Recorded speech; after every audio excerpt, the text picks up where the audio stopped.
பிராமண கடப்பாறை வேற என்ன செஞ்சிருக்கு? பிராமண கடப்பாறை கருவறைக்குள்ள கசமுசா பண்ணியிருக்கு, பூஜை ரூமுக்குள்ள புஜிக் புஜிக் பண்ணியிருக்கு.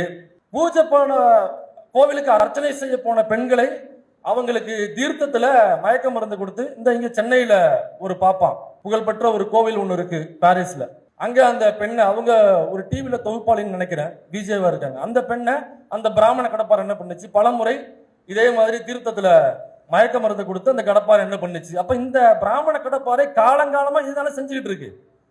வேற ஏதாவது பிராமண கடப்பாறை செஞ்சிருந்ததுனாக்க நம்ம அதை பத்தி பேசலாம். முகலாயர்கள் வந்ததுக்கு அப்புறம் தான் இந்தியா உருப்படாம போச்சு, இந்தியா சுத்தமாக காலியானதுக்கு காரணம் இந்த முகலாயர்களுடைய படையெடுப்பு அப்படின்னு பேசுவானுங்க. இப்படி பேசுகிற இந்த பிராமண கடப்பாறைகள் தான் முகலாயர்கள் ஆட்சியில முகலாயர்களிடம் வாங்கி குடிச்சிட்டு அந்த முகலாயர் ஆட்சியில முக்கியமான அமைச்சர் பதவியை அனுபவிச்சது அதே பிராமண கடப்பாறைகள்.